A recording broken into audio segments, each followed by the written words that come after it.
We are now live, sir. Please go ahead. Thank you.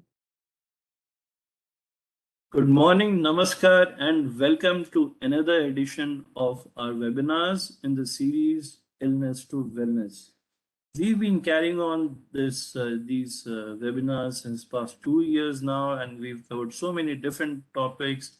We've gone through the different times of COVID, the lockdown, and we've reached out to hundreds and thousands of people by now all over the country, educating, disseminating knowledge right from the best sources in our country, not only in our country, from all over the world. We have specialists joining us and telling us the medical facts, the realities, and giving us help on different topics of important to us. Today we bring a very, very important topic, which I would say is so close to everyone's heart, because this is one thing which worries us all. It used to worry us even before COVID, during the lockdown and after the lockdown. It is something which actually does not worry us, but we live with it, and this is one thing which we should be thinking of, which we should be very careful with. So today's topic is Sahi Bhojan, Behtar Jeevan, what India eats. That is, the right food, the right nutrition would lead to a better life. We are all very fond of eating, and food is very important for us. We all know that, because food actually is the fire of life. We need food to live.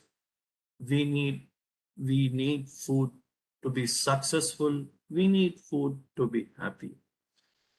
We just cannot sustain ourselves without food. So today we are going to discuss what is the best food for us. What should we be eating?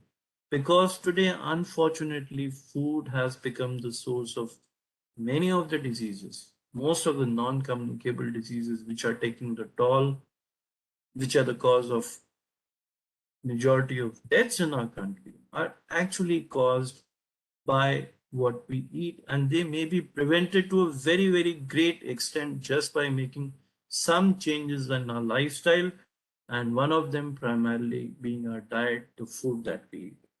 So I think it was very good choice to start this year with this topic of Sahi Bhojan, Behtar Jeevan.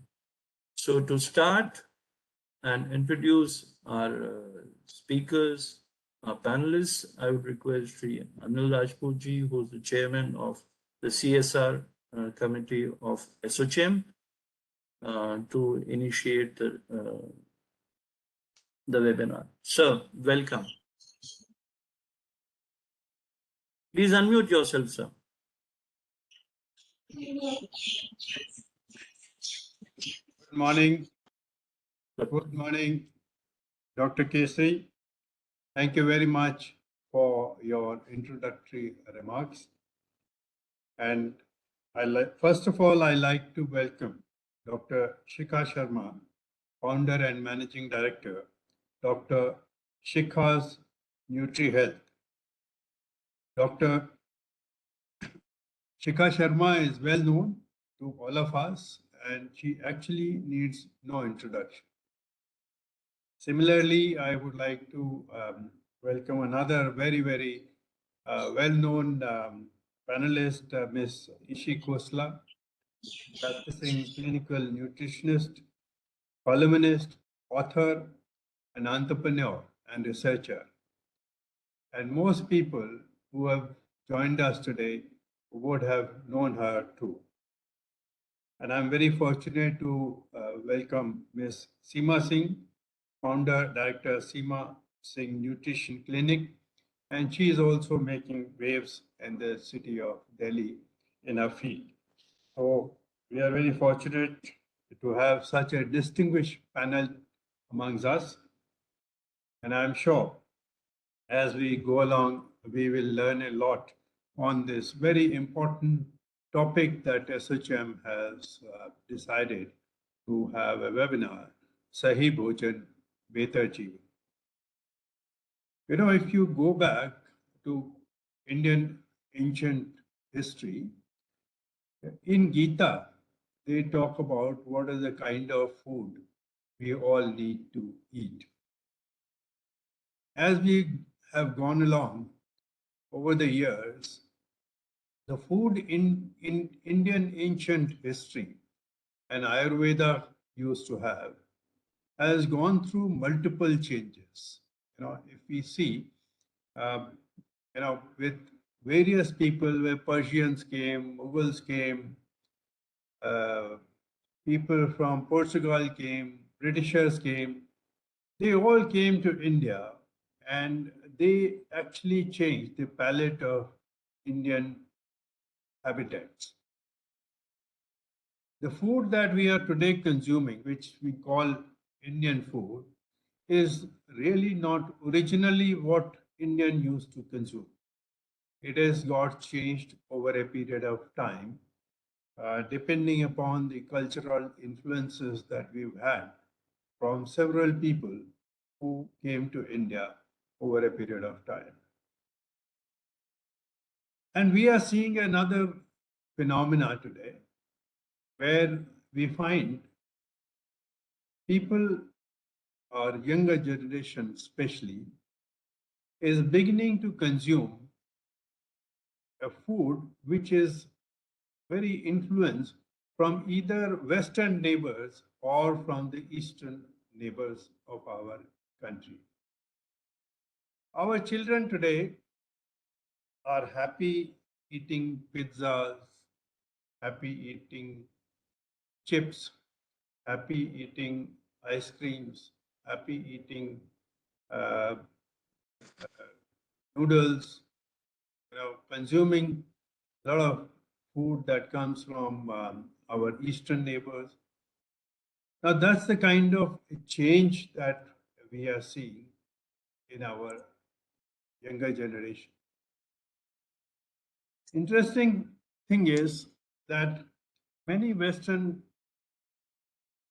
country products that are sold in our country, when you look at them, they are making a again mix of what Indian cuisine is and what Western cuisine is.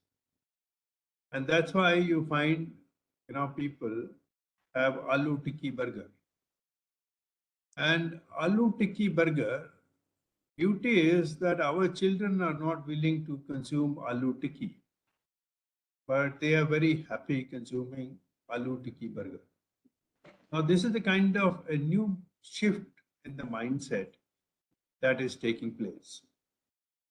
Now, with this shift that is taking place, I see like what was written in our Ayurveda and Gita, what we see as an Indian healthy thali that we have. In the thali, you have two vegetables, you have curd, you have salad, you have some cereal. Now, as against that, what is getting replaced is getting replaced with the pizza, is getting replaced with a ice cream as a dessert, as against what you find Indian dessert like kheer, which may have some nutritional value. Whereas when you look at the nutritional value between kheer and ice cream, there may be a total change. Now that's where I feel that there is a crying need of sensitizing our younger generation as to how healthy Indian food is, because it is extremely balanced in many ways. And what is important is not only the food has to be tasty. What is important that it has to be balanced, and it must have all the nutritional properties that are required for good gut and good health. Now, I don't want to bore you with all the data on UN and other studies that are available, because we have a very distinguished panel uh, who have all the knowledge wherewithal on this subject.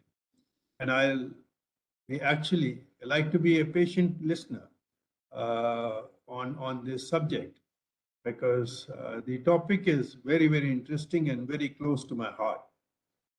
Therefore, I'm not going to stand in between you and the participants who have joined us today to listen to this distinguished panel, who will tell them as to how and what all we need to, um, to kind of do to have a better gut and more balanced, healthy lifestyle.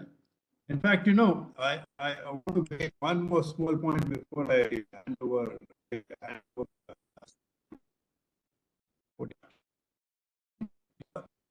You as in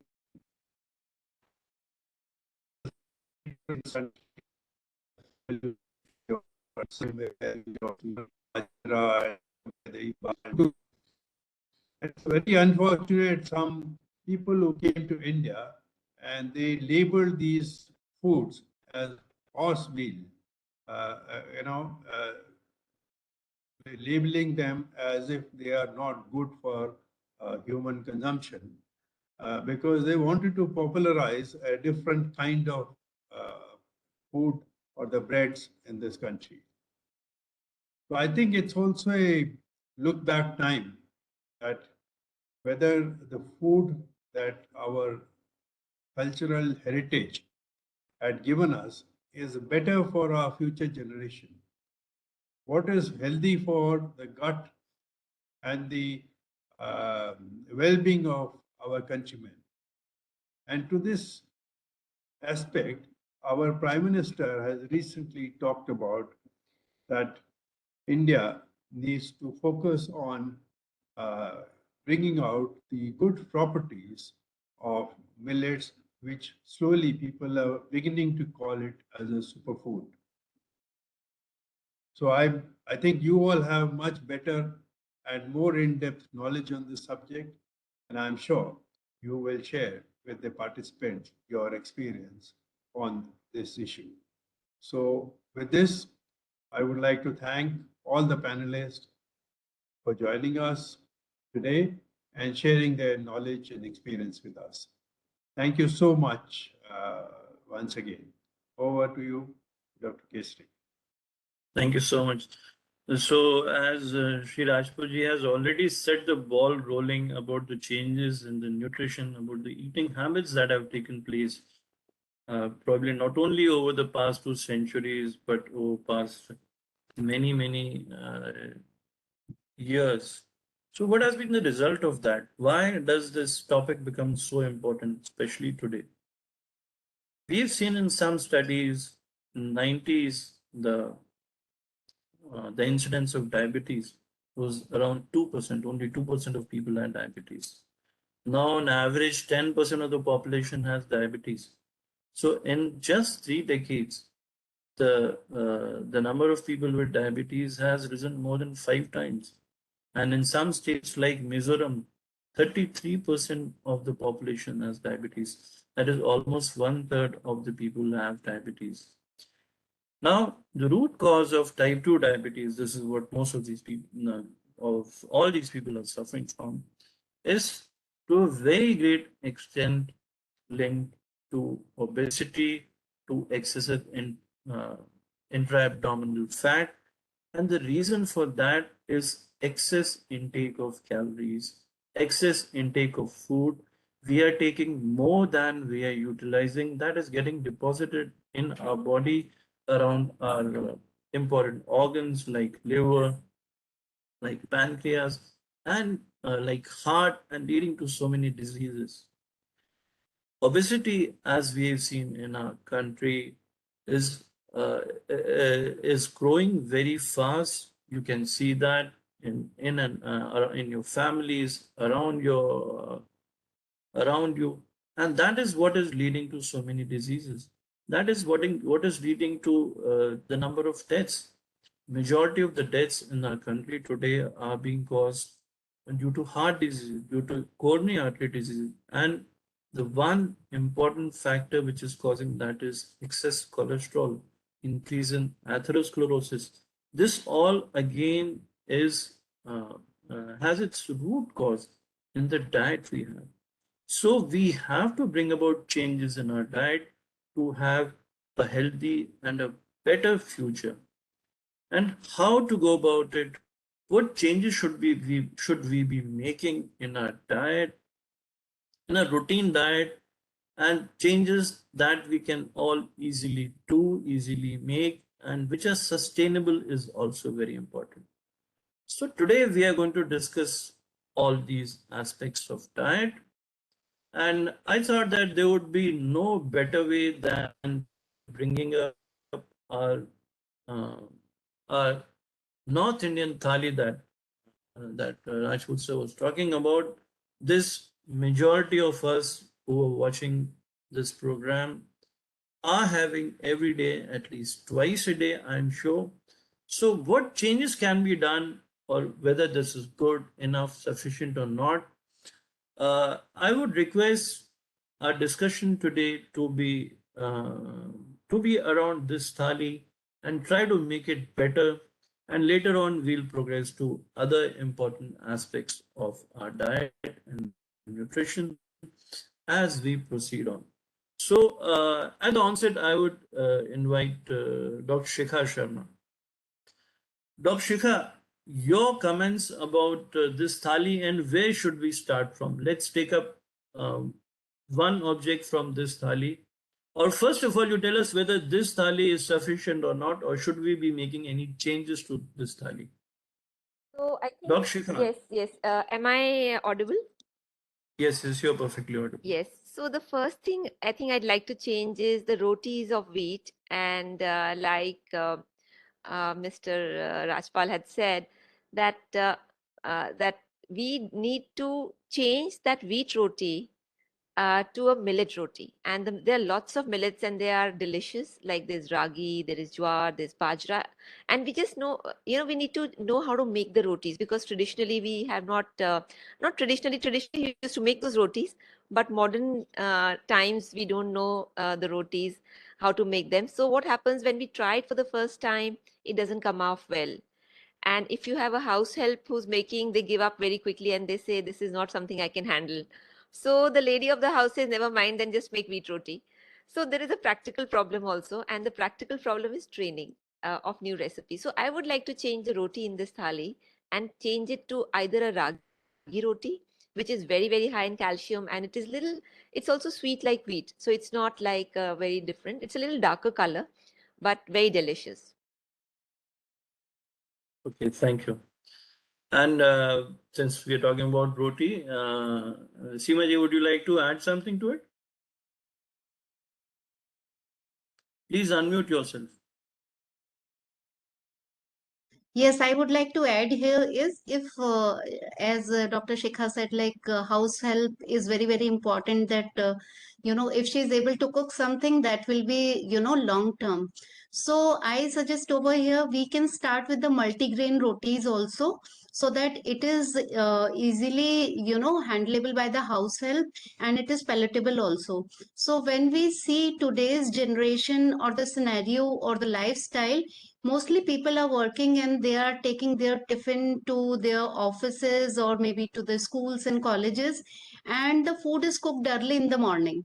So when we see the tiffin composition, or even if the lady is at the home or she's partially working, food is cooked in the morning.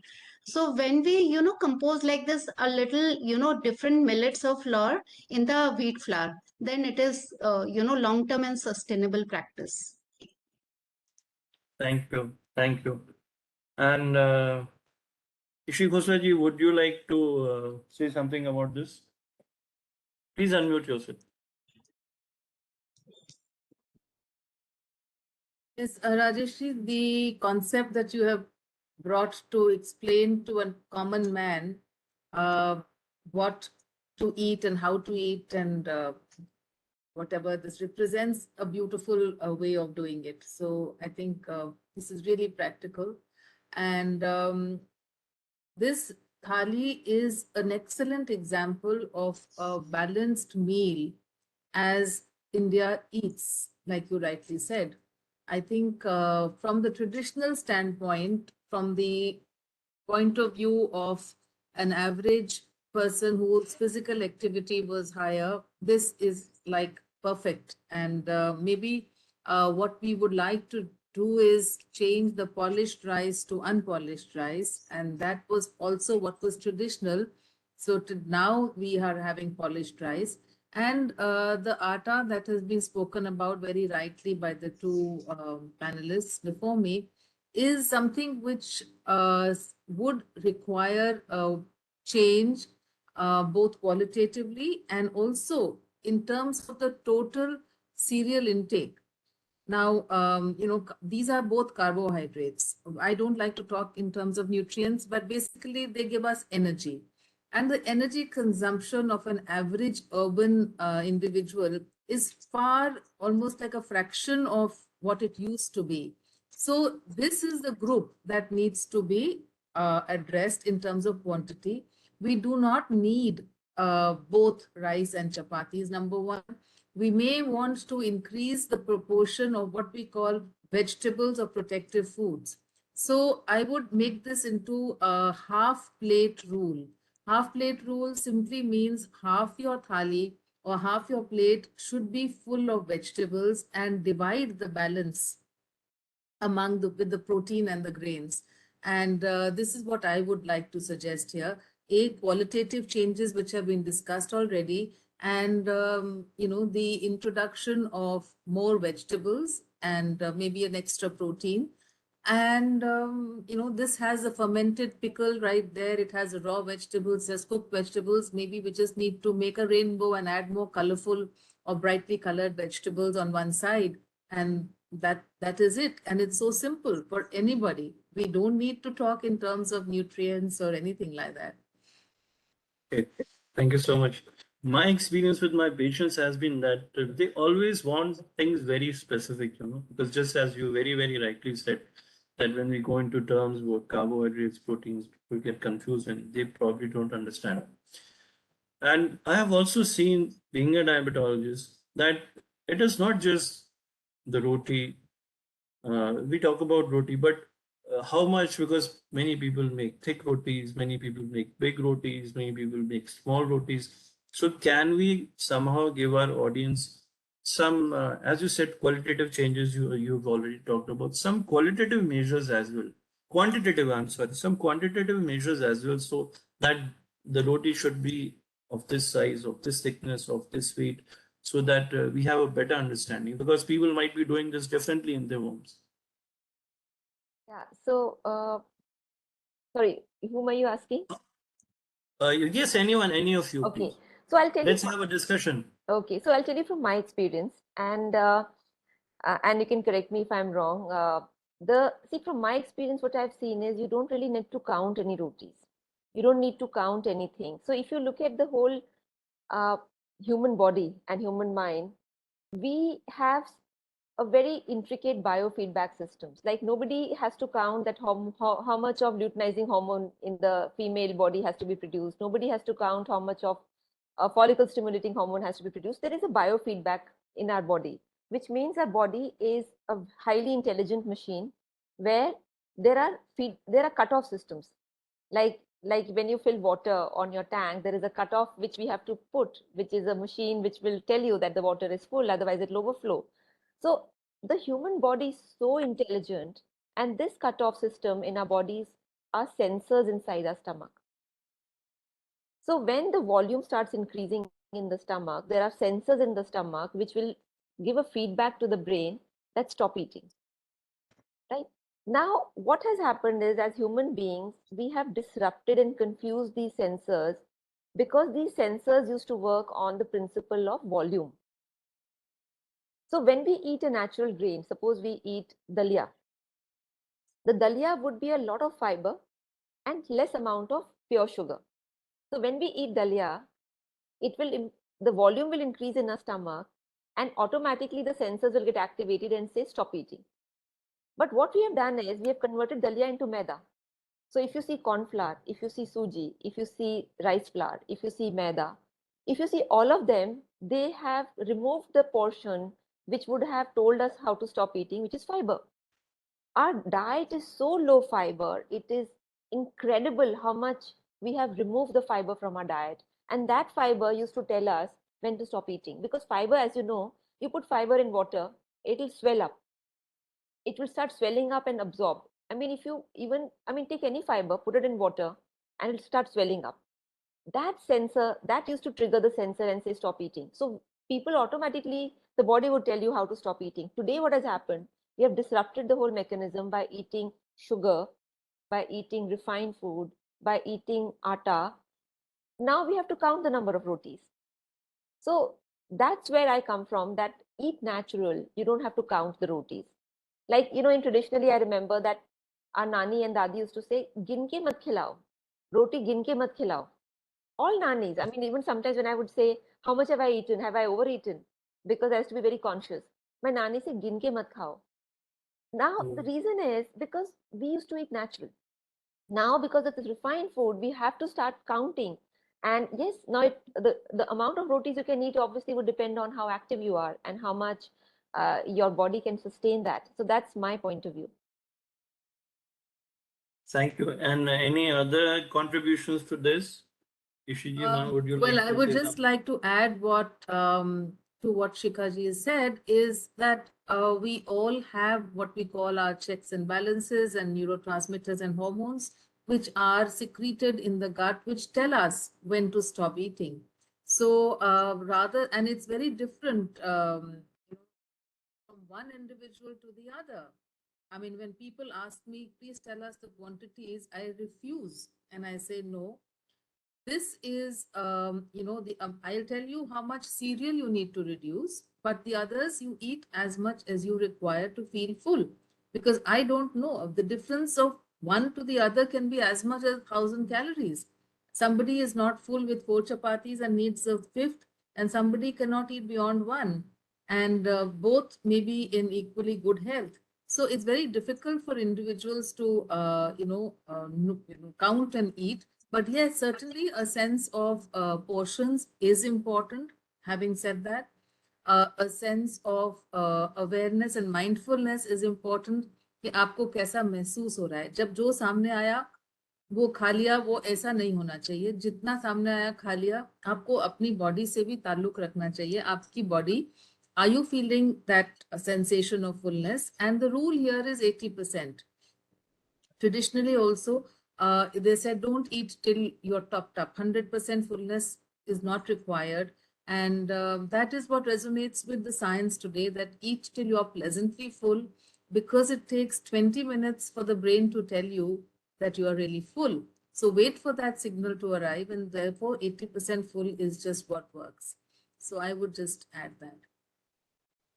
Thank you so much. I would only like to say here that, as Shikha was telling, that we have our own internal mechanisms, neurohormonal mechanisms, which tell us about our fullness, which regulate the fullness and satiety. But the thing is, with change and with disease, especially with obesity, our body, these mechanisms actually adapt. The thresholds change. So it so happens that at times we get used to eating more. Similarly, we can get easily used to eating less also, because when you advise certain diets to your patients, when you advise them to cut off chapatis or other things, it is difficult for them in the first week or 2 weeks or maybe 10, 20 or 3 weeks, but subsequently they quite easily adapt and they happily eat less. So these are such systems which actually learn, which adapt and which change. And it is very important to sustain and maintain that change. So I think that was a very interesting discussion on roti. Now, how important is, as Ishi ji very rightly said, that the right part of this thali is actually all carbohydrates, the rice. So how important is rice in our diet? Is it needed at all? Because this is something that many of the majority of the North Indians have with chapati also. All of you can contribute. I would request all of you to contribute actually. So I would like to add here, rice is also equivalent to chapatis, though chapatis are having, better fiber content. But if you are having the unpolished rice, any kind of rice is very, very important and equivalent to chapati. Even diabetics can also have rice without the starch. And I would like to add one point here is when we talk about quantity, whether it is chapati, cereal, or maybe salad.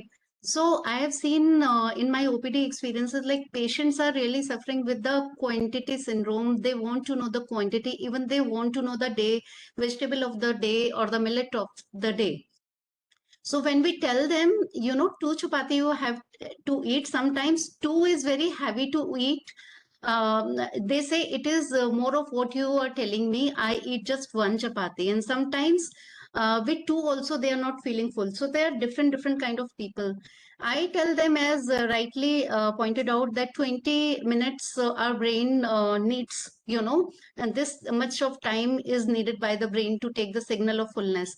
So I tell them, you eat very slowly like a baby, 20 to 30 minutes, and then you wait for, your signal to go to the brain. So we are also discussing nowadays, this is something called art of eating.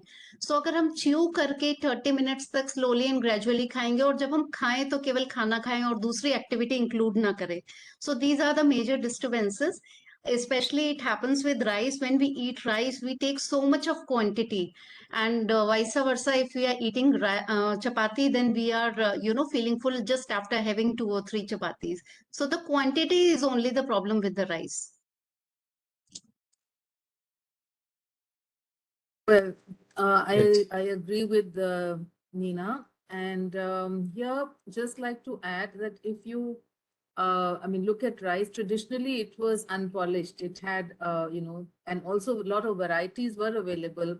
Hand pounded rice was there, brown rice and red rice and black rice have all been existing in the traditional world, but we preferred the white and softer varieties.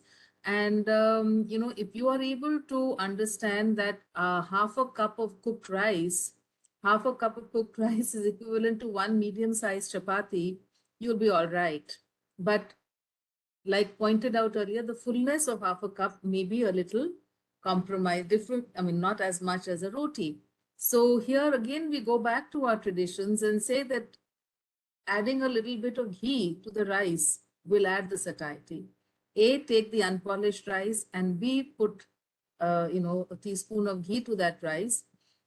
I think you can get the same amount of fullness as a chapati, and you won't go wrong with the quantities.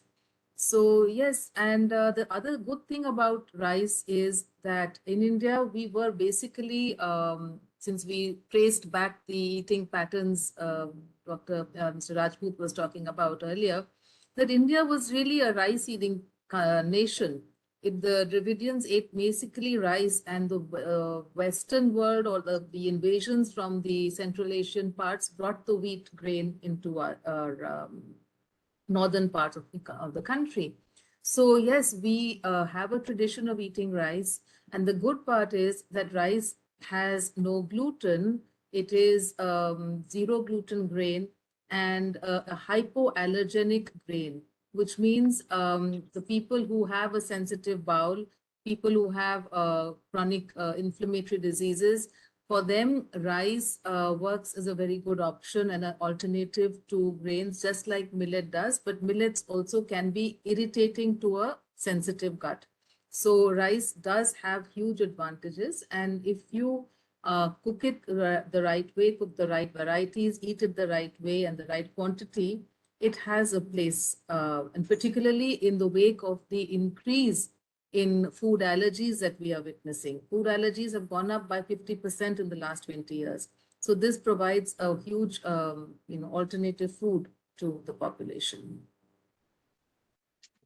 Thank you. Thank you so much.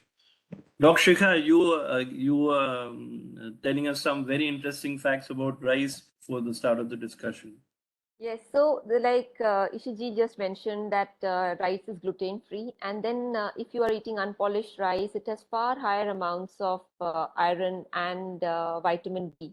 So when we polish a rice, we actually fundamentally all the vitamins from the rice, and it's left with high starch amount.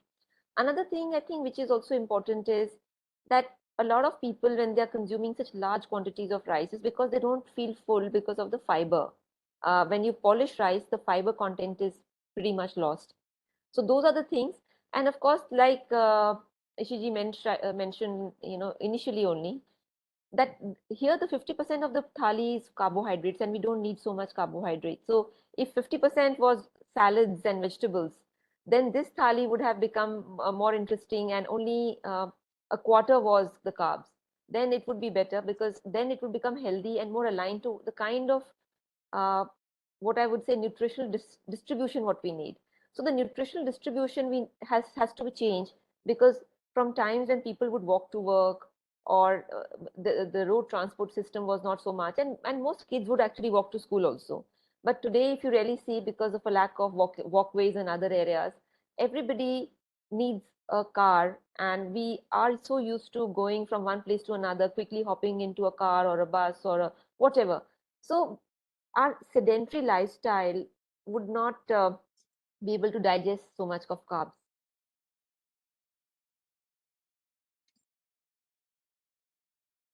Hello. Yes.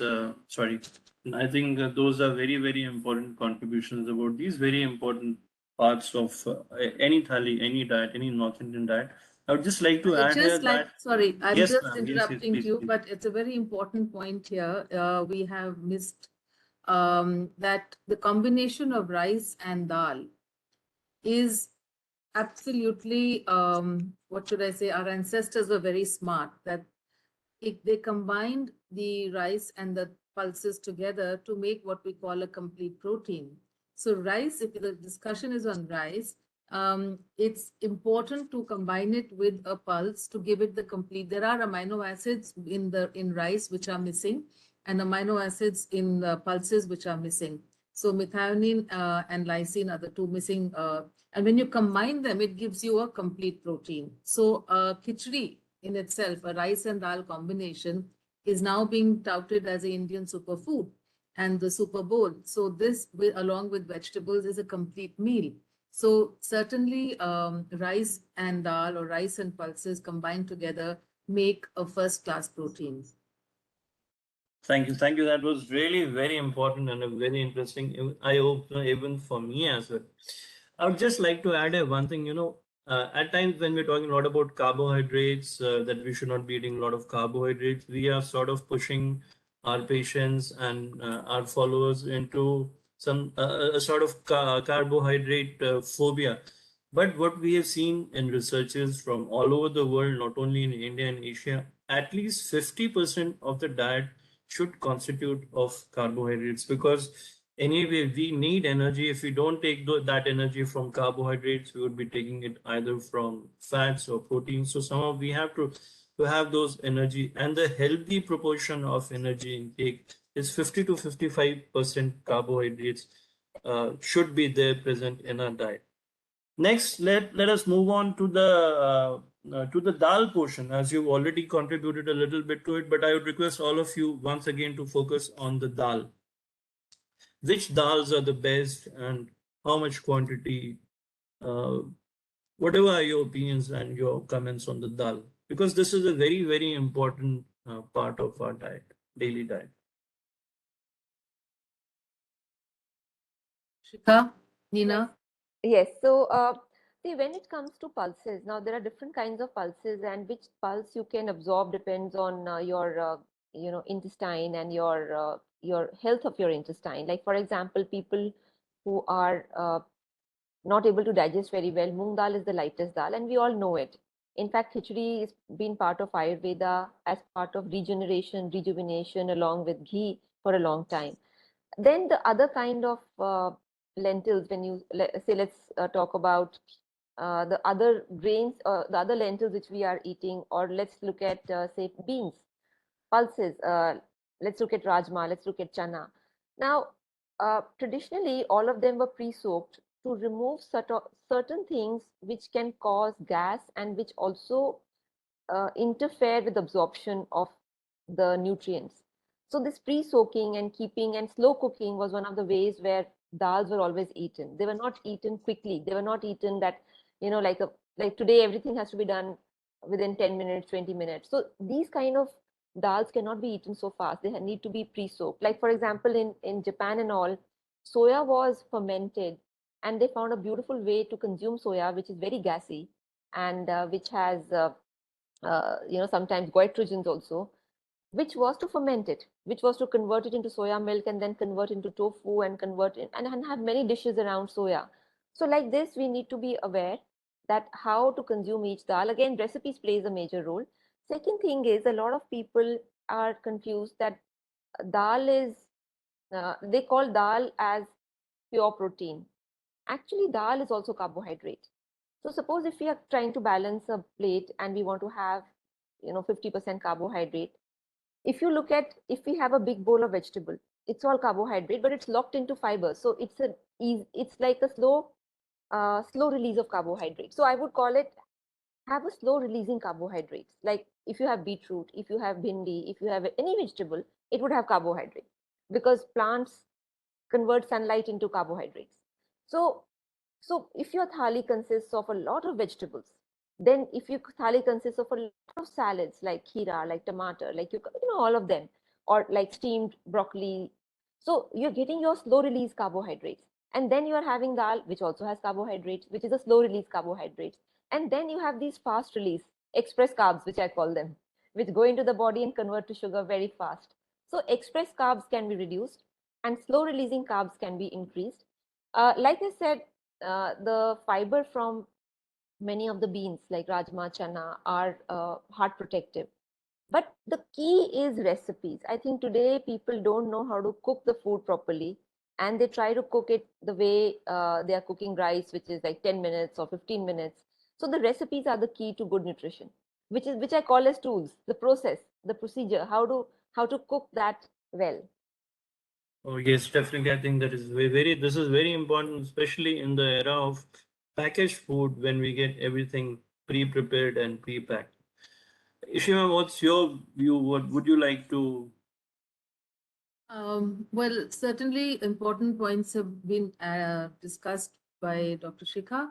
However, just that, in India, the relevance of this whole group, which is the lentils and the pulses, as we call them, is critical to provide plant protein, because we are not as heavy on animal protein. Of course, through dairy and animal food, it is there, but we are really dependent on this group for our protein sources.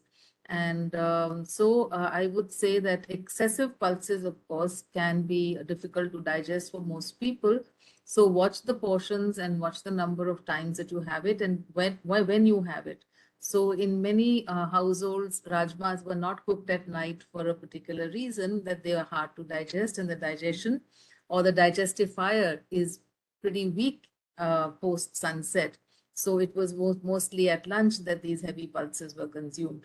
So be mindful of these little things, and also soaking, the point that Dr. Shikha just brought out, helps in reduction of what we call lectins, which can irritate the gut lining. So जब भी आप दाल बनाएं तो सोख करके पानी फेंकें. We as nutrition students were told that we lose vitamins by throwing away the water, but traditionally that was the practice. So now we again go back to valuing the traditional practice of throwing away the water and then cooking the pulse. And slow cooking certainly helps. And pulses also can be used in variety of ways. There are, like we're talking about the recipes and preparations. So today I think I've had a paneer which was made with chickpeas, which was like tofu in a certain way, but made out of chana. So there is a huge potential, and to be, we need to tap this valuable talent that we have in India. We have a variety. I don't think we have so much a variety in any part of the world with respect to these grains and these pulses. So we must make the most of them. And lastly, I would just say that they have a lot of value nutritionally in terms of proteins, but more than that, in the right kind of carbs, which has already been brought out, but particularly important for people with metabolic disorders, because we're talking about diabetes here, or for those who have abdominal fat or visceral fat. So they do lend themselves very well to to such patients, and if they can be added in the form of chilas or misi roti, etc., they must be there, and they must. And I think people are gradually, doing that. They are changing their grains or having multi-grains. There was a question on whether a single pulse or a single grain should be used versus multi-grains. Well, I would say there is nothing wrong in taking multi-grains, and there is no particular benefit in taking a single grain at one time. You can have rice and chapati together, you can have different kinds of dals together, but as long as the total quantity is all right. Okay, one thing I would like to ask you, as you very rightly mentioned that we have a variety of pulses available in our country, and we almost always eat different pulses at different times. Is there any proportion of pulses which you would like to advise, like it's better to have this dal so many days a month or something like that? Would you like to advise? You have rajma at Not least once a week, or chickpea once a week, something. Is there some such proportion or something like that? more than the proportion, I would just say rotate and variety. As long as you keep changing, you will, your chances that you get all the nutrients are there. But if you just stick to one or two, then you miss out on certain benefits of certain grains. So, and whether it's a washed dal or whether it's a with the skin, chilka dal. So all of those should be consumed. But if you have digestive issues, naturally you have to see which ones work for you. And like Dr. Shikha said, that moong is the lightest. For those who really can't tolerate too much and get bloated with pulses, then moong dal certainly offers a huge benefit and No, it alternative. has been seen that, I'm sorry.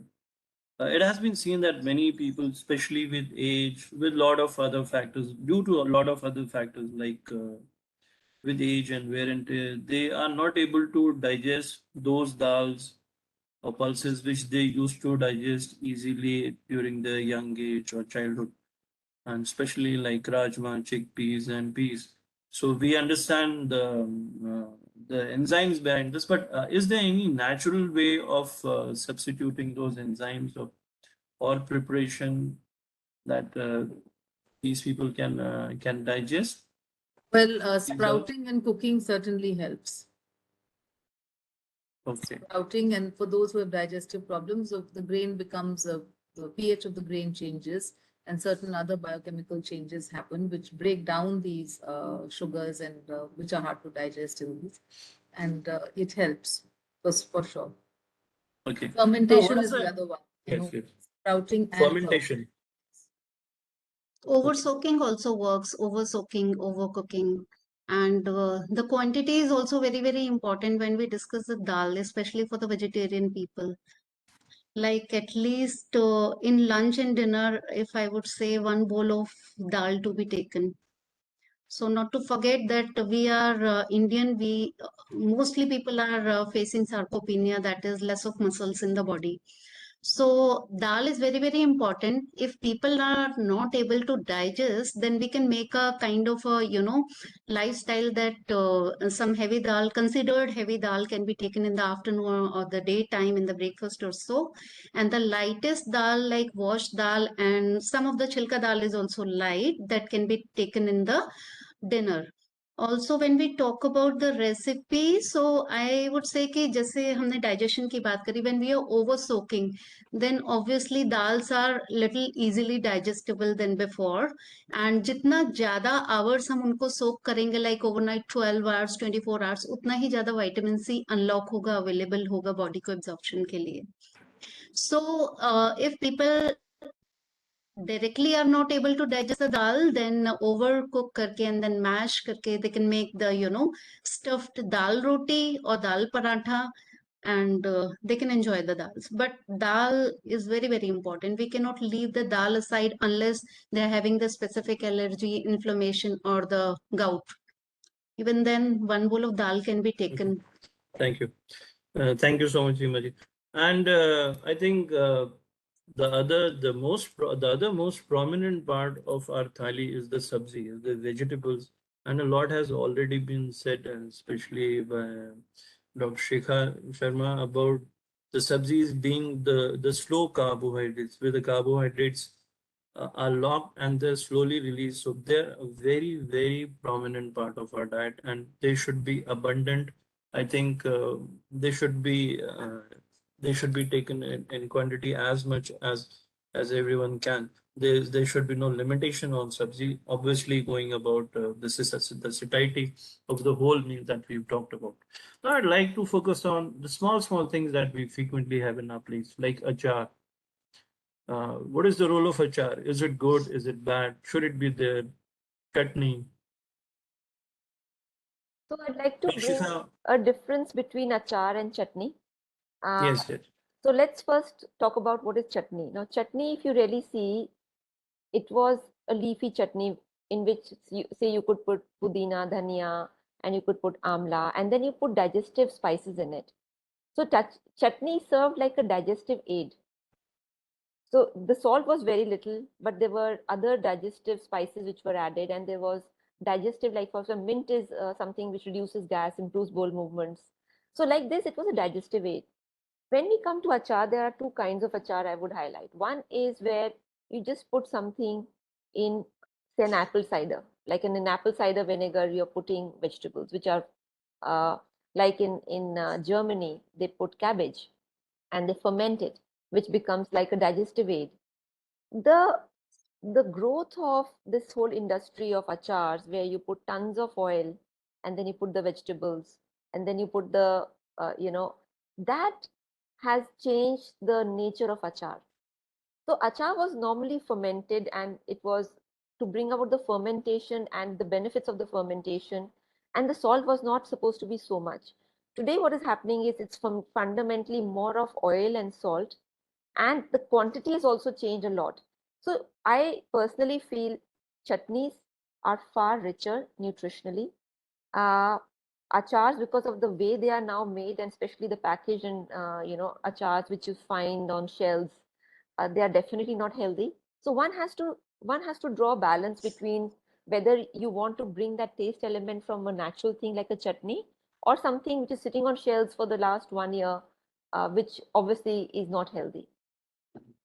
Thank you, thank you. So that was really very important and very interesting. That was from the yes, yes. Please, ma'am.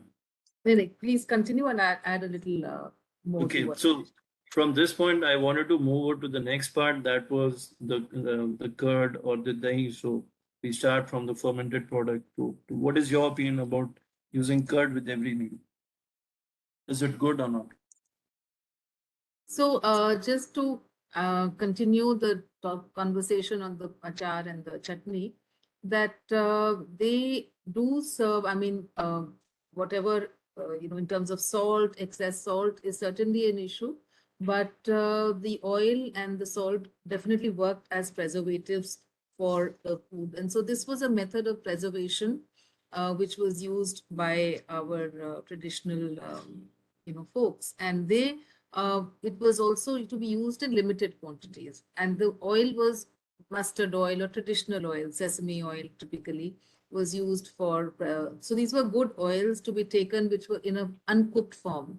So they gave you the value of the oil, and they also allowed, the taste of course was there, and a lot of spices. The spice world, there it's like a medicine box. So whether it was the cumin or the rice seeds, etc., they have all got huge benefits for our health. So this was also a vehicle to provide those little spices in small quantities for everybody with the taste. So yes, and lastly, they also work as what we call prebiotics for the growth of the good bacteria. So all the pickles, the sauerkraut which she talked about, the kimchis, they are traditionally, whether it's vinegar or it's oil, they provide this kind of a benefit. So I think there is merit in relooking at these and revisiting these, and we as nutrition experts were very wary earlier about these kind of additions. But today, when we understand the importance of the gut and the gut microbiome, we're able to understand the value of these foods in our diet.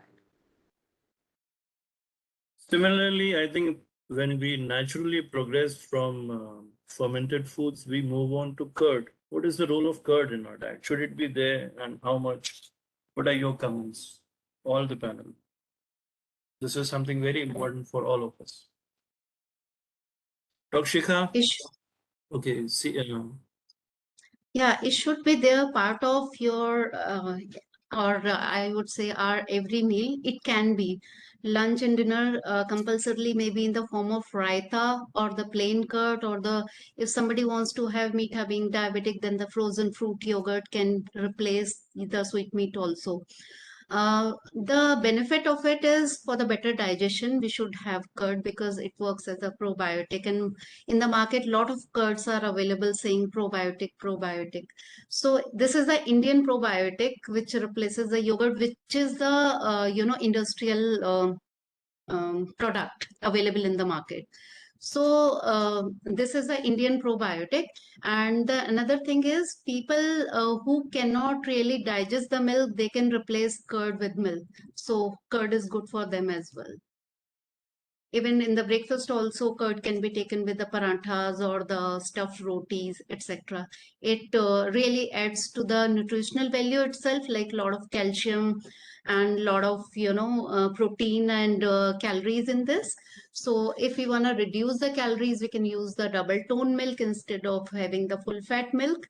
And if you want to add some fiber, we can add some vegetables in it. So I consider it is very important part of life.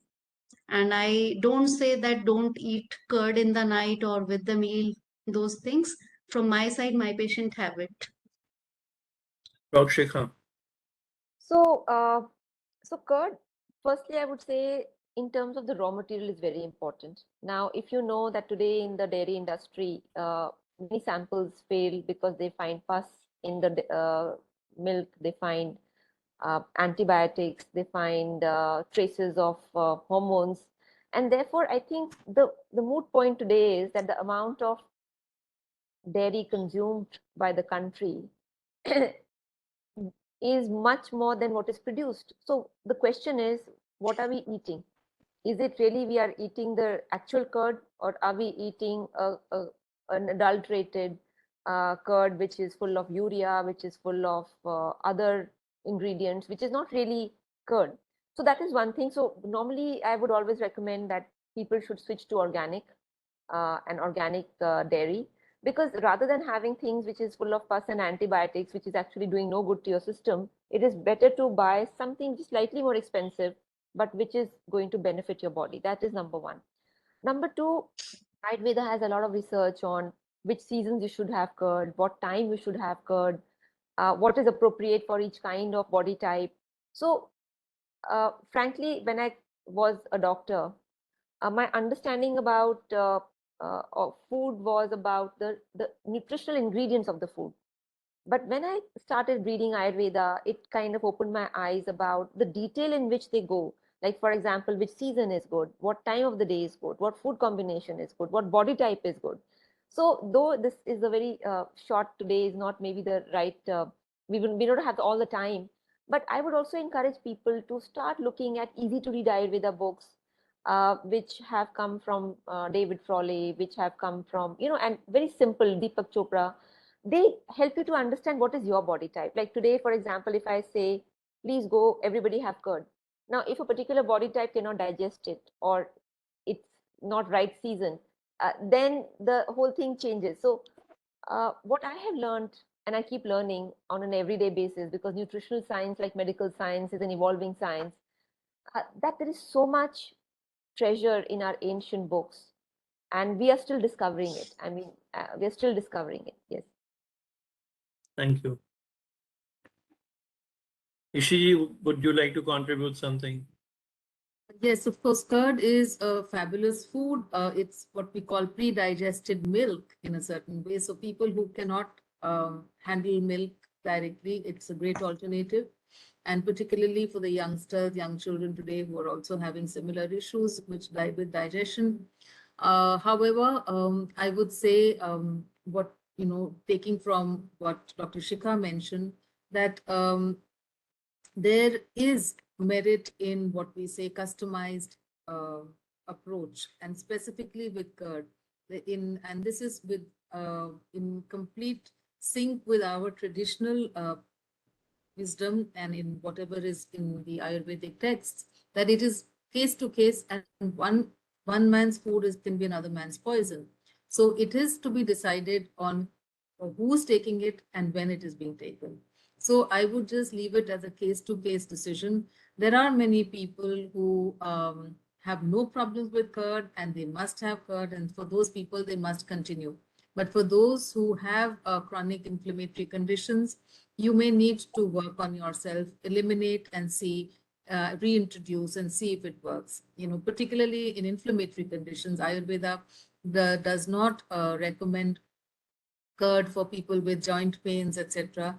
And I, for a fact, know by patients who have done very well with that, removing arthritic pains, whether it is osteo or rheumatoid arthritis, and when they reintroduce curd, they begin to get their pains back. So there is merit in looking at it from your own personal perspective as a case-to-case decision. So it can't be one recommendation for all. But if you have no problems, please have curd on a daily basis. There's absolutely no.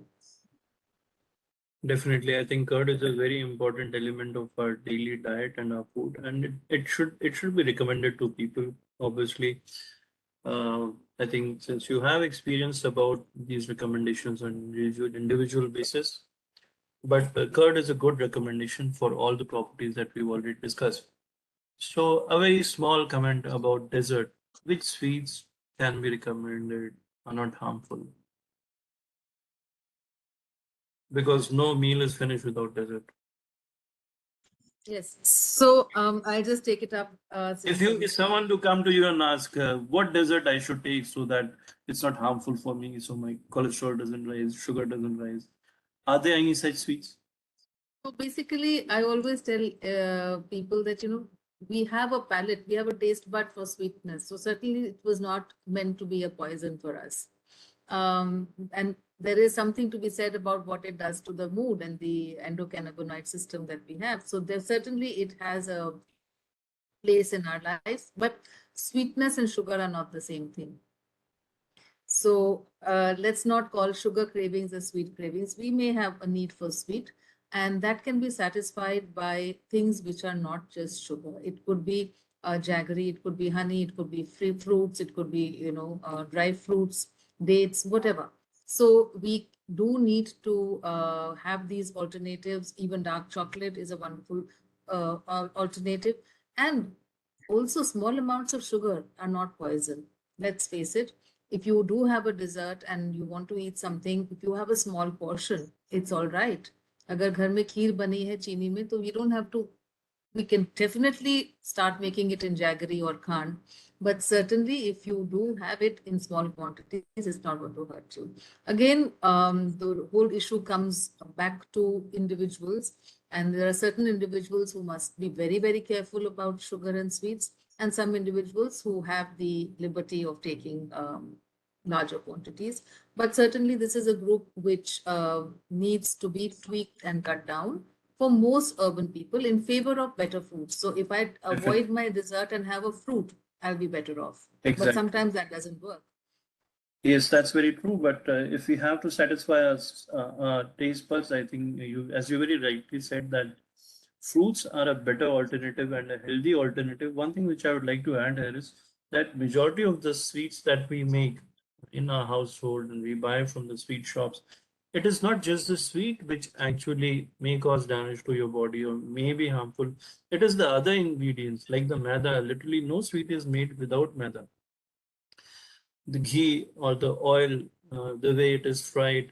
So these are also very important elements which we should consider while having these sweets. Dr. Shikha Sharma, any comment from you about healthy desserts? So in the sense of healthy desserts, what's been said by Miss Ishi Khosla has been very well said. I just want to add one point because water. Our body is 70% water, and I think a large number of people are suffering from high blood pressure. If you really see their water intake, it's very, very, very low. So if our in fact, if you see our body is completely made of only 3 or 4 basic atoms, which is carbon, hydrogen, oxygen, right? So, and nitrogen in terms of the muscles and the protein, and H2O, which is 2 atoms of hydrogen and 1 atom of oxygen, constitutes 1/3 of our body. It's such a huge number of atoms which are there in our body of water. And when we don't have enough water, it disrupts everything. It disrupts our blood pressure, it disrupts our digestion, it disrupts our thinking power, it disrupts our gut bacteria. So I think one important thing which I suddenly remembered was that water needs to be consumed at least 8 to 10 glasses religiously, because a lot of people skimp on water because we are living in air conditioned environments, and we are not moving at all. So there our thirst mechanism is also getting disrupted.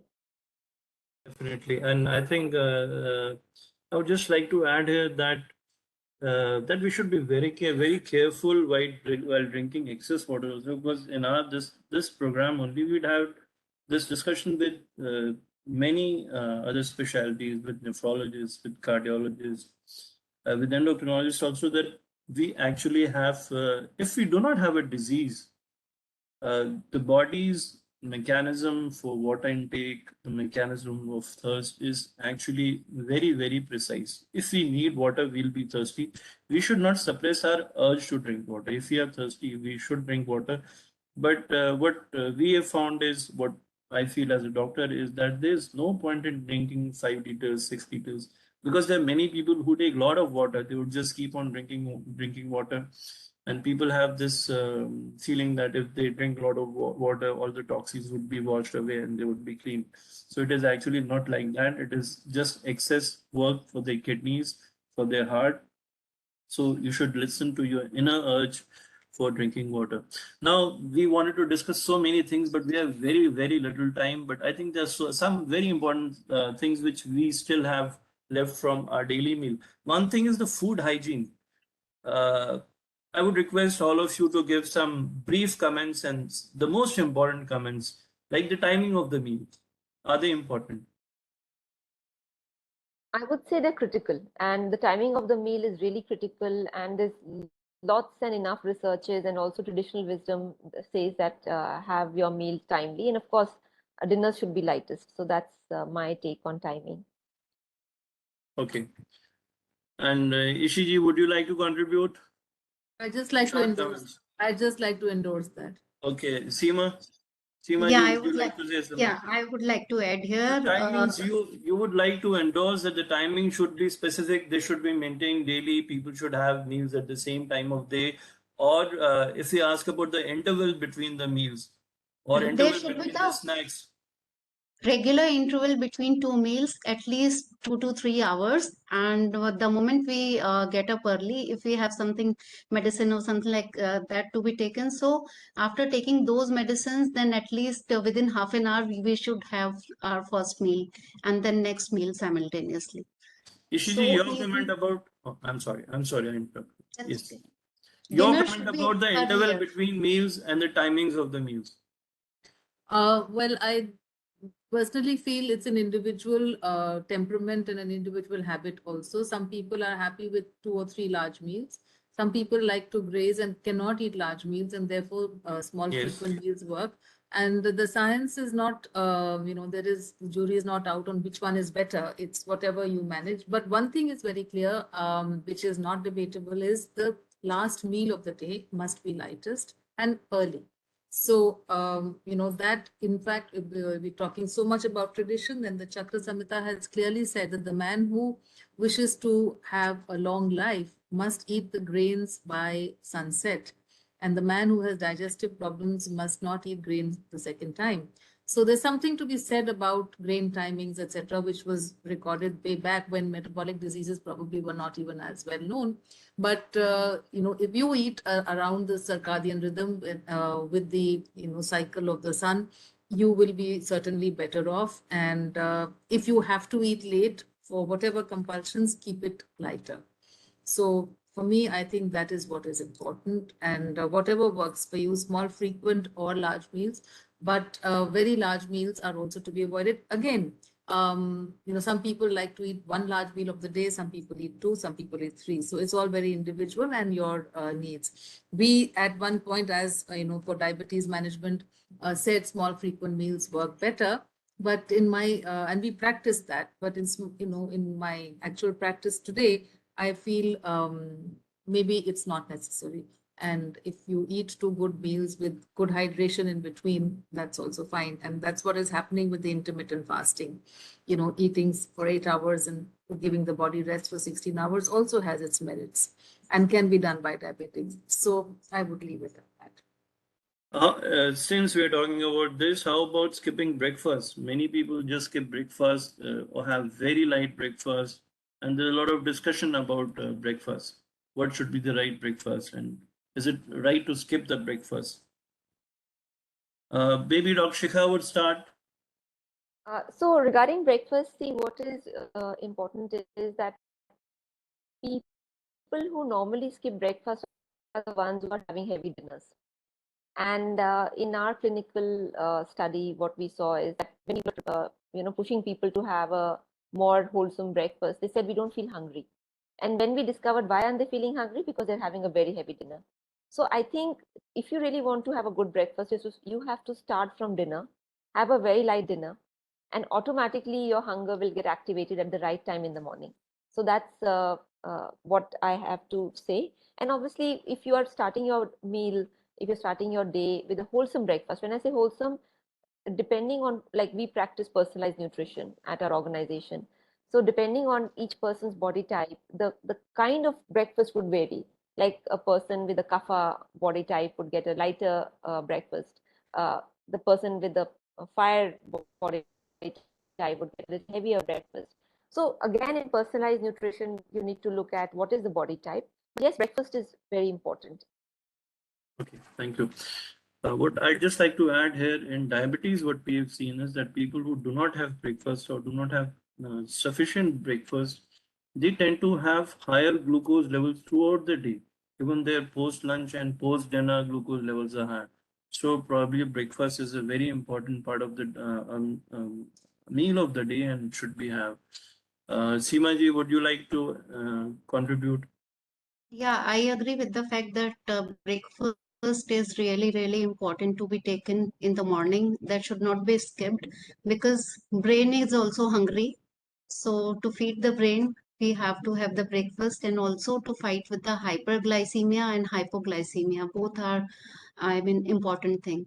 So we see there is another factor to fight with the acidity. Almost we all are facing the acidity or the inflammatory bowel problem, or something like lifestyle related disorders. So if you are having the proper breakfast, we can fight with these. And constipation is another major disease. Almost 50 to 60% of people are facing this problem. Actually, we did in our OPD, we did the survey and we found 50 to 60% of people were constipated. Okay, thank you. Ishiji, would you like to contribute? And I would also request you to enumerate the best possible options for breakfast that we can recommend to our listeners and viewers. Yes, in fact, we need to also define breakfast. It doesn't have to be 4 or 5 things. The idea is to break the fast, and the break the fast should also be done very intelligently. Loading too much may not be a good idea, but of course, if you have a hunger, which is a large hunger, have more food, but begin breaking the fast lightly. So it could just be a bowl of fruits and something to drink, or it could be a protein, which could be egg or chila or something like a lentil based or a dhokla. It could be a dosa or a idli.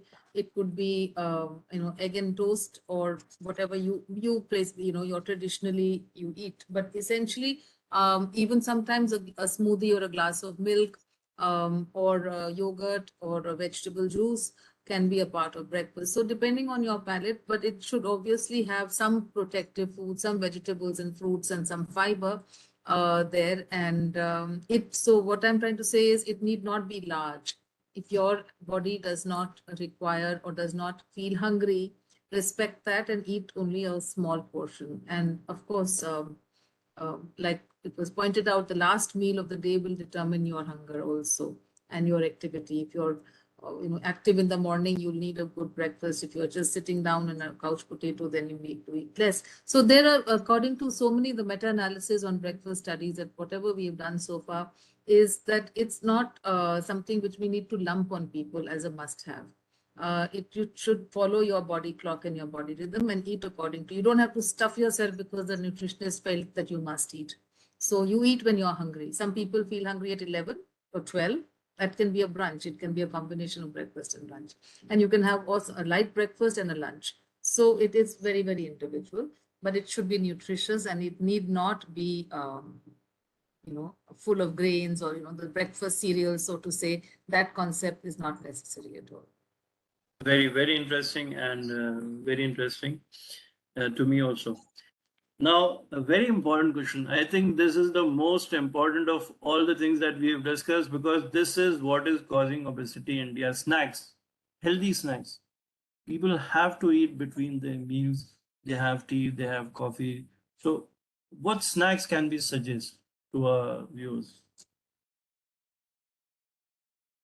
So I'll begin by one of my favorite snacks, and that is peanuts, moongfali. And peanuts has been demonized that it is fattening and it has fat, and people who have heart disease shouldn't eat it and all of that. The reality is peanuts are one of the healthiest snacks possible. And they give very high satiety. They have enough fiber, and they're crunchy. So a lot of people who love the crunch, peanuts are great. And the same goes for roasted chana. So I know it a lot of people might say that, oh, this is like something which is very old fashioned, but the reality is they are filling, they have high satiety value, and they're healthy. Thank you. Ishiji.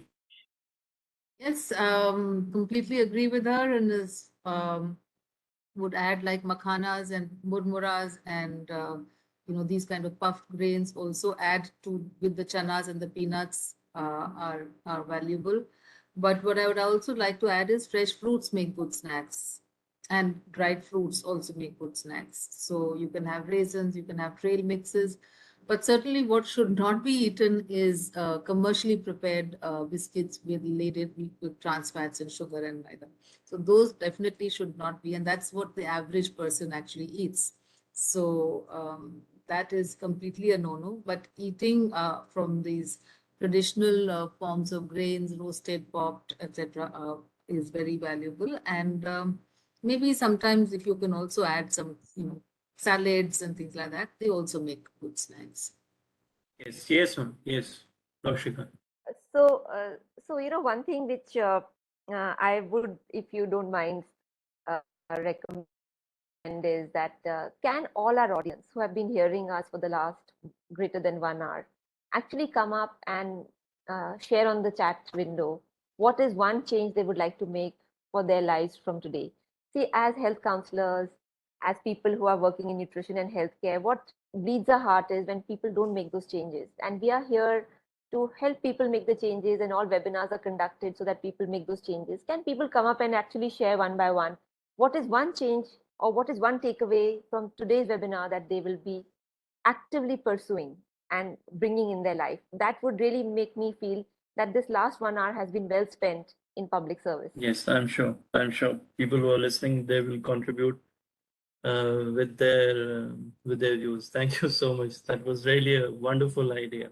And in fact, what we can do is we can send mailers to all our to all our viewers and ask for their feedback and their views on this. I'm sure they'll come back with us. We get a lot of mails and a lot of from our viewers even after when the program has stopped, and it is also put on the YouTube so that we have viewers even after this program has ended. Now we've talked about snacks. Seema ji, would you like to quickly contribute about some healthy snacks?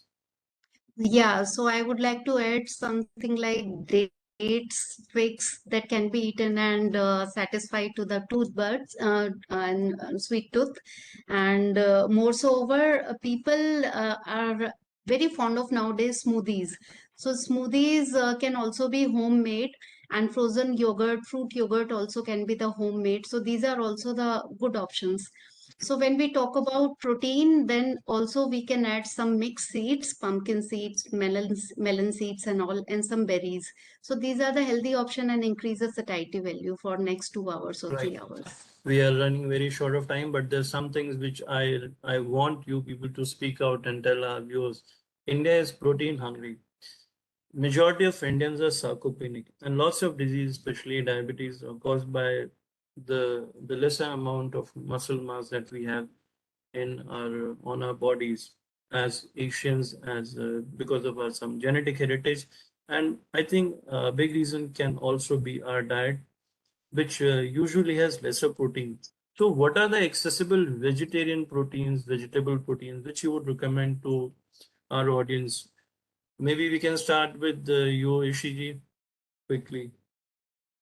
Well, I will, sort of look at this differently.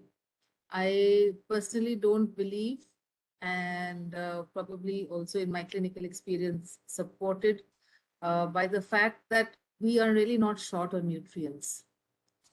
Our diet provides adequate nutrients. The issue is our own bodies.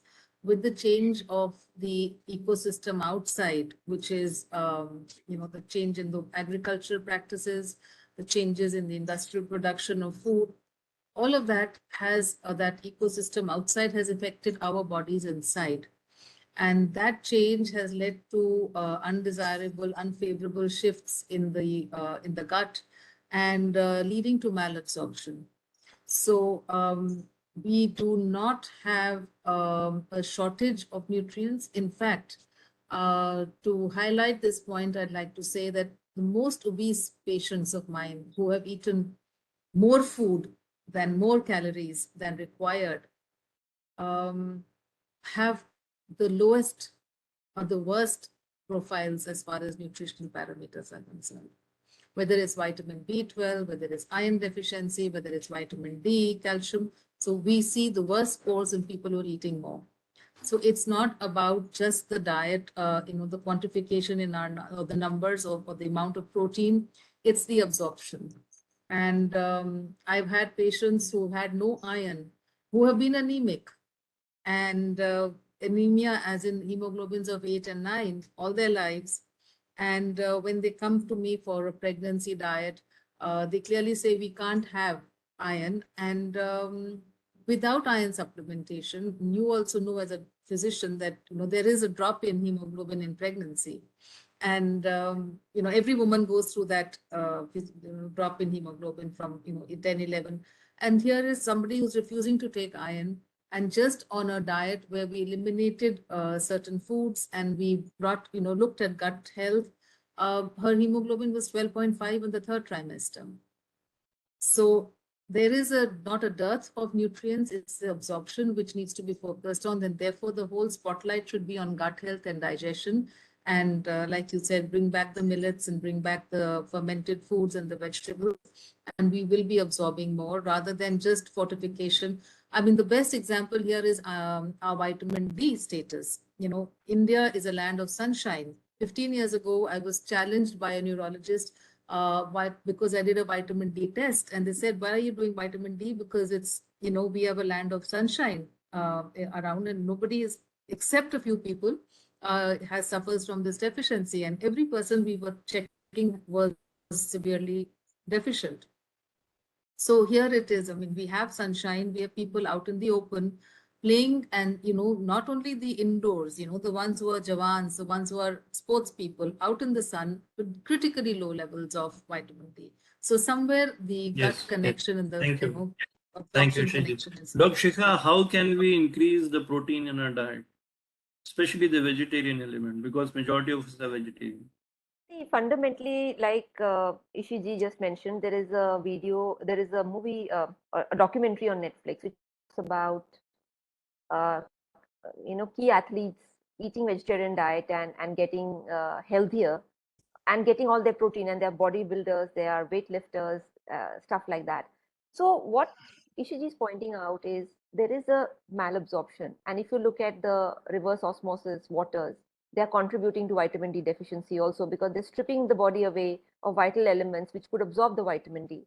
So if you want to get your protein, you have to fix your overall diet. It's not that somebody would have a protein bar or a protein shake and their protein needs are done.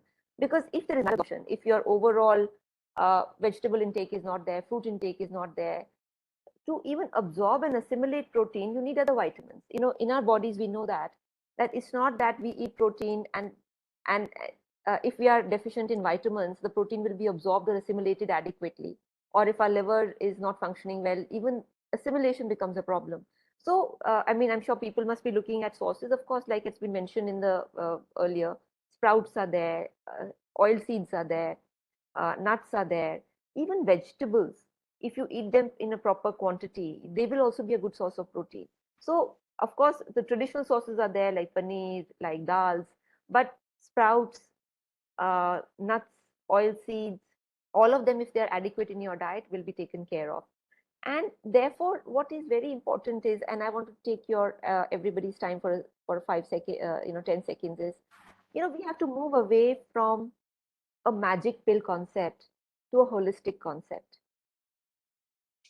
I think when we deal with clients and patients, the first thing we feel subconsciously, they're looking for a magic bullet. Healthcare, and particularly nutrition or preventive healthcare, is not a magic bullet. It is information, and it is information put into action in a holistic way. So I would urge our viewers not to look for magic bullets, because it kind of fuels an industry where they say that just eat this and your diabetes is taken care of. Just one small something they will come up with and say your diabetes, this is a magic bullet for your diabetes. Or somebody will say this is a magic bullet for your protein need. So what I'm saying is there are many proteins, like you have spirulina, you have other things, but they are not magic bullet. We need to have a holistic focus, that we need to be holistic. And second is, from information to action is very important, because there is not going to be one solution for everything. Okay, thank you. That was very interesting. One, we're very fortunate that we have 3 panelists with us today, and 3 female panelists. There's one problem which affects more than 60% of females in our country, that is anemia, that was just touched upon by Ishiji. So your recommendations to females who are watching our program. I start with you, Shikhar. I think Ishiji covered it very well. Ishiji covered it really well, and But we need to give some workable, some doable recommendations. I just would request you to give some doable recommendations. The holistic concept is good, but it is very difficult for me myself to understand what does it mean, what should I do today. So tell me something to do today when I go home. So first is, let's include dates in our diet. Yes. Let's include vegetable juices in our diet. Yes. Which also has amla. Number 3 is, let's not have more than 2 cups of tea or coffee in a day, because that will cause malabsorption. And third is, I think even for anemia, it is very important that we are having enough fresh fruits, because for iron to move in the body also, you need other vitamins. So that's my takeaway. That's very true. Yes. And as you very rightly said, you even need protein for iron to move in and make hemoglobin. Ishiji, what are your recommendations? Some doable suggestions to our viewers. So with due respect, I just like to say that let's not go back to this, the protein and this kind of conversation, because it limits the person. And today there's an obsession with protein. People are buying protein powders left, right, and center. And I have so many queries. Literally, people put their first step in the gym, and they are given that big powder. And that is really dangerous. And it's harming people. I see those damages on a daily basis. So let's really we are distorting this beautiful world of food by our nutrition. So let's divorce these and let's talk food, and let's talk real food. So, pushing the protein for the iron is going to confuse people so much. Just eat food. Let's talk real food.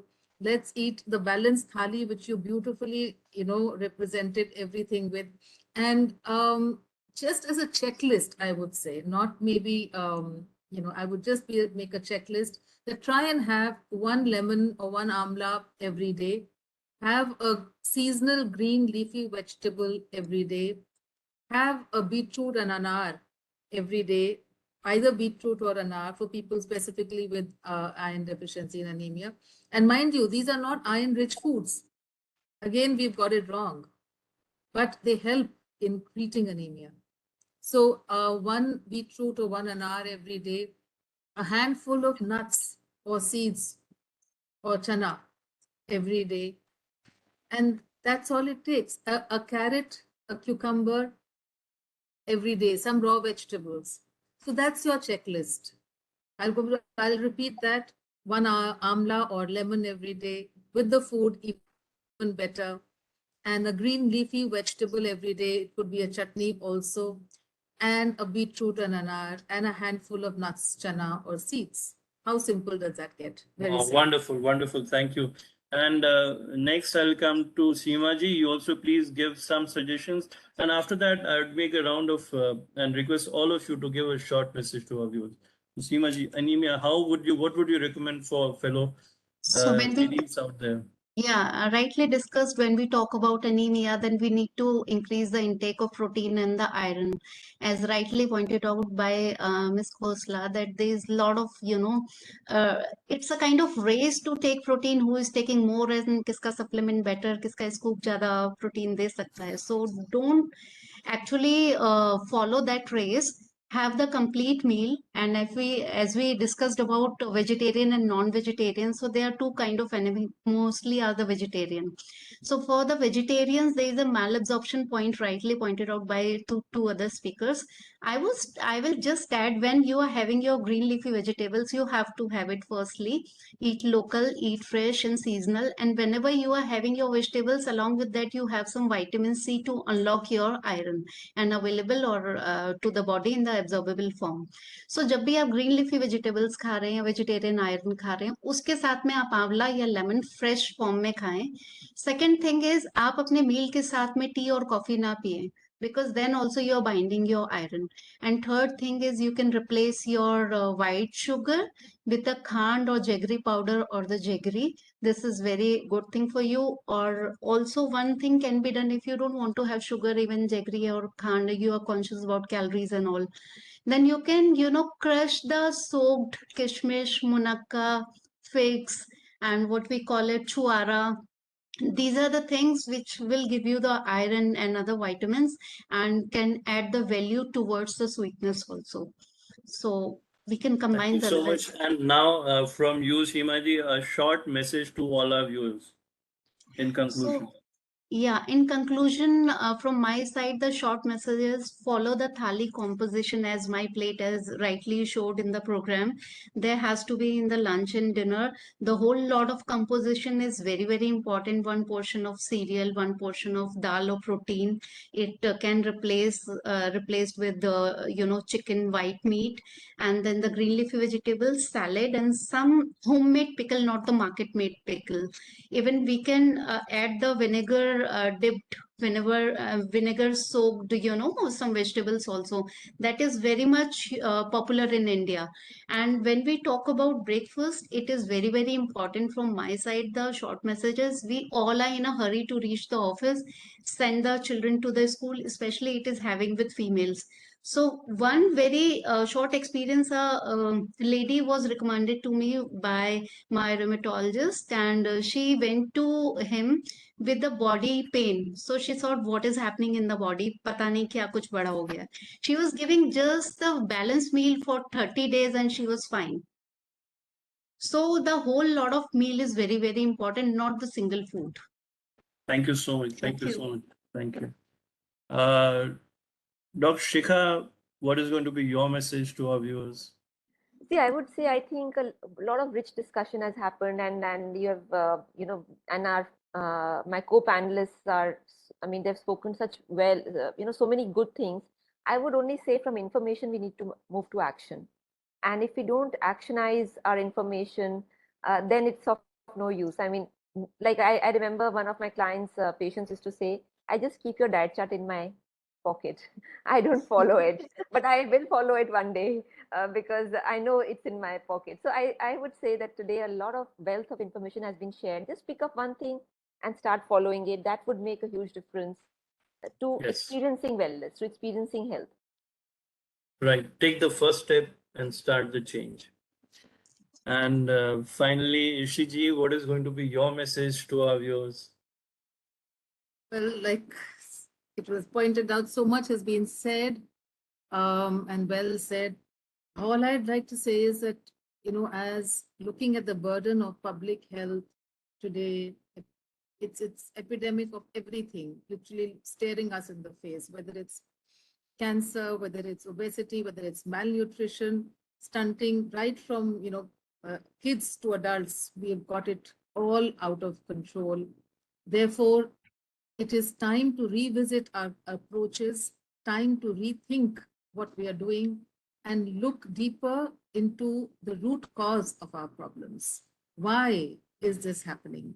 That approach, the root cause approach, why do I have anemia? Why do even well-heeled, well-eating people also have malnutrition? What is the problem? Get to the root cause. And that's the only way we'll find the right solutions. And I think that would be the best approach.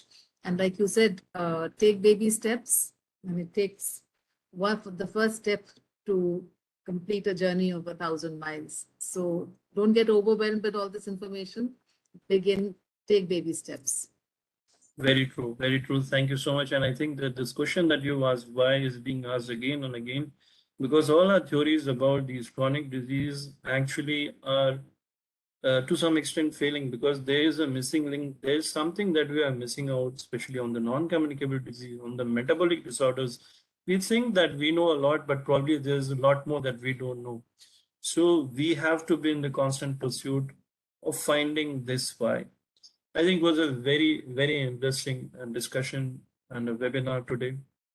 And I'm very fortunate today to be in company of such renowned and experienced experts in the field of nutrition. And I'm sure that all the viewers would have gained a lot from this discussion today. So carrying on forward, I would request Shri Anil Rajput ji to give a vote of thanks and to thank you officially. Thank you so much. Sir. Thank you, Dr. Kesri, for keeping the discussion very engaging and very focused. And thank you to all the panelists for giving such rich experience that they have and shared with the entire audience. But before I get to my detailed thank you on this event, I have a small question or some information or knowledge that I want to gain from them about Indian food.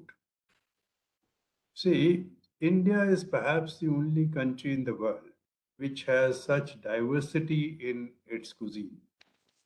You go to Eastern India, you go to Northern India, go to Western India, go to Southern India. Everywhere you find people have different composition of their diet, their food habits, their spices that they use. So I just want to ask these panelists, according to you, what could be the reason that India has got such wide array of use of salt, sugar, spices? Somewhere, you find people use more mustard.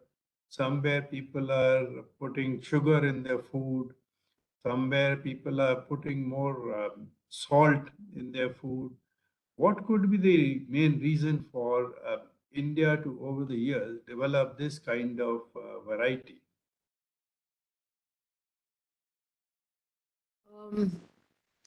May I just get a clarification on the question? Are you talking about why do we have the variety? No, absolutely. What could be the reason why, the people in Eastern India use a lot of mustard in their food? they consume rice and fish more than people who consume the similar kind of composition in, say, North India. Or in southern India, people have a different kind of composition to the food. Now they have rasam, they have sambar, they have all that food. And in India, in the northern India, we have something very different. When you go to Gujarat, Maharashtra, they have a very different kind of composition. So what could have been the reason for evolution of this kind of dietary habits? Very interesting question, and I would just say that there is no single factor, but certainly driven by the fact that they have been under different influences by different races. And for instance, in the north, I pointed out earlier, we had invasions from the Central Asian population where wheat was a staple. And that's how big it was introduced in the northern parts of the country. In the east, we had the other population which ate more of different kinds of influence by the Chinese, and the south had different invasions and influence. So today, when we talk of traditional South Indian food, yes, it is traditional. Yet there are, I think, the maximum number of bakeries also in the south, in Kerala and those areas, driven by the fact that they were influenced by the Portuguese and they had, the French, etc., in those areas. So I guess it is different exposures to different influences, number one. So number two, their local realities, whatever they grow, would also matter. For instance, in Rajasthan, this is rather basically a arid area with not too much of vegetables and fruits. You don't see the brightly colored vegetables and fruits in that area, but you have a compensation naturally by the growth of what we have the cactuses. And one of the key cactuses that is grown and eaten is, particularly in the tribal area, is your aloe vera. Now, aloe vera has so many good properties of antioxidants and whatever vegetables and fruits provide in just a simple plant. So their preparations are being used in their food. So I guess it's not a simple question that you asked, but I would just say that it is local populations get influenced by their local realities and by other races and their climatic conditions. Yes, ma'am. Though this is not connected to the question in a way, but you'd be surprised to know that a lot of varieties getting lost. In fact, a lot of seeds are getting lost today. A lot of plant genomes are getting lost. And we are looking at a future where this rich diversity would be lost. And there are many reasons. Of course, this can be a huge discussion on itself. But what we enjoy today, our generation enjoys in terms of plant diversity and plant genome diversity, is very rapidly depleting. So I don't know, 100 years from now, what would be left? Yes, and I think one of the biggest reasons of this diversity that we have in our country and all over the world, actually, there are three factors, I would say. One is the ethnicity, one is the geography, the other is the locality. Because it is now the post-industrialized era that people are able to transport and to travel. But earlier, people would eat only foods which are locally grown. And because of the geographical reasons, not every food can be grown everywhere. Like when we were talking about wheat was being grown in Afghanistan, in the area which is now Pakistan, and in the northern belt of India since past 5,000 years. So it has been a staple in these areas since then. The spices, there are a lot of spices grown in the South India, but we don't have the climate to grow those spices. Those spices just would not grow in the North Indian plains. So I think the locality is very important, and what people have been eating since ages, that are their traditions, that are also very important. But since people are intermingling and traveling, so those food patterns are also changing. Like the South Indian food has now become, to a certain extent, a very popular food in the north, and the Chinese food, which used to be the soups and other things which were being had in the eastern India, are now being very favorably had in the northern India. So I think so. This is the change in the demography, which is making our diet even richer and more diverse. The thing is, we have to make the right selection of the foods. Unfortunately, our selection is not good for us. We are choosing the foods which we can easily cook, which are which have excess of sugar, which have excess of refined wheat flour. So I think it is we have to think about what we are eating. This is more important than anything else. It's not that a particular food is good or a particular food is bad, because people have been surviving on their local meals, on their local diets since ages. So obviously they're good for them. Their bodies have adapted to those kinds of foods. So as you've all said, that the food has to be individualized, and every individual has certain types of food, certain cells, certain pulses, which are well adapted to them. So I think the same is for the ethnicity and food, because we have different races in our country. We have Dravidians, we have the North Indians, which are actually different races. Our genes are different, and our ability to absorb certain nutrients is also different. So it's a very interesting question that We Viraj has need put we up, need and we need it a will take hours historian, of a discussion. food historian for this. But certainly, agricultural practices have caused a huge shift in whatever was traditional and is happening today. It's changed. Traditional wheat was very different from what we've had after the Green Revolution, and the application of pesticides and Roundup and glyphosate, etc., have changed. Like she said, there has been a major shift in biodiversity. And not only that, there has been a huge decline, almost a 90% decline, according to some studies, on the polyphenols which are found in our vegetables and fruits today. That's thanks to the agricultural practices. So yes, it's a very difficult question to have answered in this forum, but very interesting.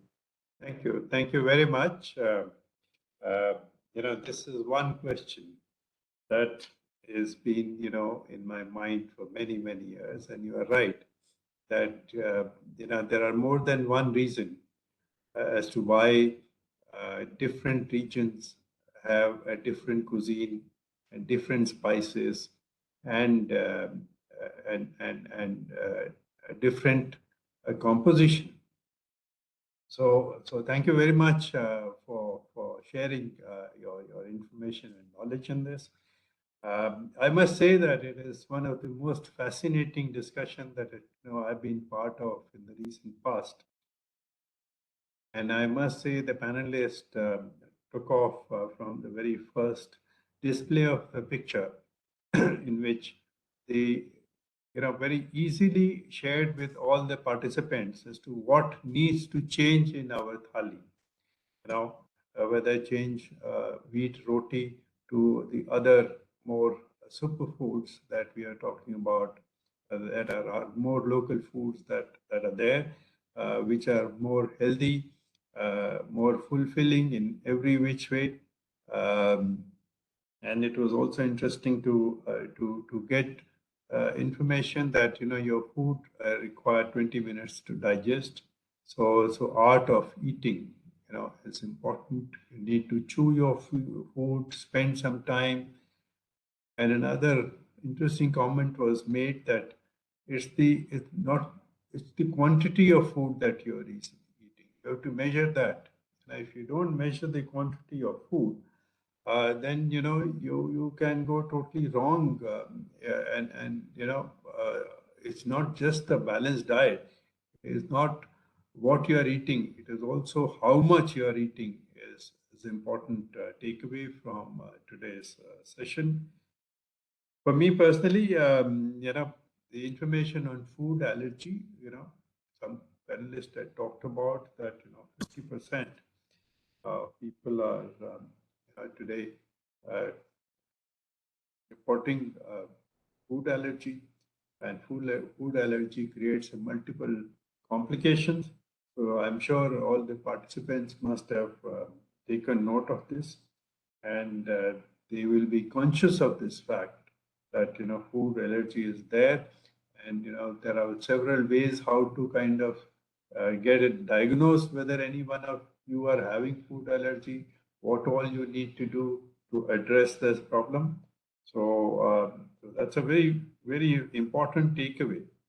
And of course, something that we all keep talking about lifestyle. You know, our lifestyles have changed, but our perhaps food compositions have not changed, our quantities have not changed, and those things are also creating problems in our system. And our panelists have brought that point very well to for the understanding of all the participants. I'd like to thank them once again, and I must share that Vikaji's comment that information to action is an important one, and many participants would make a note of it and begin to emulate in their life. And Ishiji mentioned very beautifully that revisit, rethink, look deeper into the root cause of the problem. You know, unless you go to the root cause of the problem, you will never find a solution. And every body is different. It's not one shoe fit all can be the response to anything. So thank you very much for sharing all your valuable thoughts. And Seemaji, you made a very pertinent point that follow the thali composition, but make the changes that are necessary in today's context, and must not miss your breakfast. And balanced need is extremely important. So once again, I would like to thank and close this afternoon. And I'm sure going forward, emanating from today's discussion, we might have some more interesting thoughts which will provoke ASSOCHAM team to come up with some new topic on which we can again engage ourselves. Thank you, ASSOCHAM team. And last but not least, thank you, Dr. Kesri, for keeping the discussion very, very interesting. Thank you very much. Thank you. Thank you. Namaste.